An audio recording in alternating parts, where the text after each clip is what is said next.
Moribito, Guardian of the Spirit, is about a young prince who has the egg of a water spirit that's supposed to sort of give rains to the nearby lands implanted in his body. But his family initially thinks it's like a demon. I don't know if they use the term demon, but basically they think it's like bad juju that's going to cause disaster.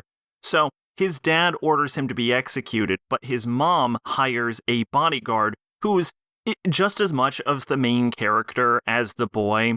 And she uses a spear and refuses to kill people because she says that she caused the deaths of 8 people, and so she's trying to save 8 lives, and his will be the last one, thus completing her redemption arc, which is actually undermined by a plot reveal later in the story. But moving on from that, she takes the prince, they go on an adventure. We get a cast of characters that support them because a lot of this is just them living in villages and hiding, but there's also some interactions with the spirit world in a very, oh gosh, how do I describe this? Avatar-esque way, I guess. That's not really helpful, I suppose, if you've never seen Avatar, but it's the best way I can put it. It's like they go into the spirit world and interact with these like weird, quirky spirits, one of which is, you know, basically trying to kill him, then all that shit. So, and also he has one inside of him. So there's also some political intrigue related to discovering the truth behind the water spirit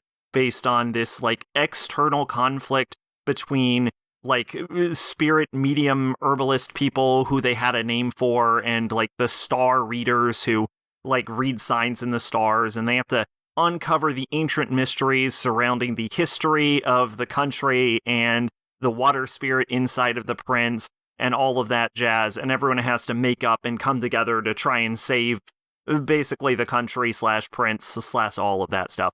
So what I will say is part of the thing that I did feel undermined, and there's really no way to avoid talking about this, is there is an implication that the female lead basically like killed 8 dudes and she's trying to make amends for that. But then we find out that she didn't kill those 8 dudes and she hasn't killed anyone. And actually it was someone else that killed those 8 dudes.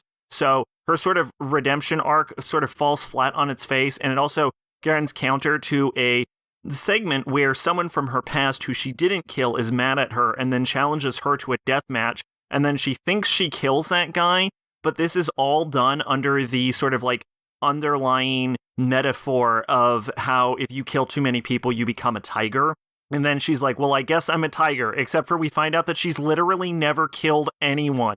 Like, even if that guy had died, which he didn't, she still would have never killed anyone. So I don't know if they pivoted at one point, like she was originally supposed to be a hardened warrior that had like killed 8 dudes and then like the author changed their fucking mind or something, or what was going on with that. But that is one part of the story that felt like it really undermined its own purpose. Other than that, there is a sort of undercurrent in the story where every time it seems like the royals are going to make a rational decision, they end up going up on a power trip. And I don't think that's unrealistic. That is not a slight against the show in any way. If anything, I think history sort of supports the actions of royalty going absolutely batshit crazy for no fucking reason. So anyway, how do I actually think about the show itself? It is sort of slow paced. I don't think the action is all that great outside of that one tiger episode, and the final battles against the spirits was just not it.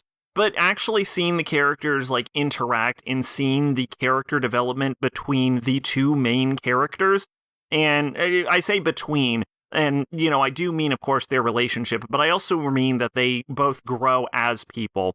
It was also an enjoyable enough experience. And so what this mostly comes down to is it's sort of like a mediocre action show. It's not bad, but it's not good really.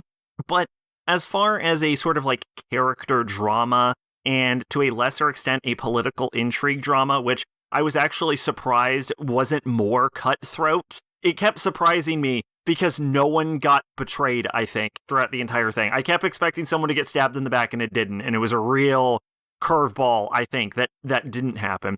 So yeah, I would say like the character relationships and the character developments are sort of where, and the show manages to go places, a lot of like changing lines and alliances and stuff like that throughout the whole show. So yeah, it was a pretty good watch, and not perfect by any means, but I mostly started watching it because it was on like Adult Swim or Toonami at one point, which is also the same reason I dropped it. So yeah, this is one of the least painful things I've had to go back and rewatch. Twitch and Discord in the description. I've been Sacrobolic, your envoy of hope. Bye-bye!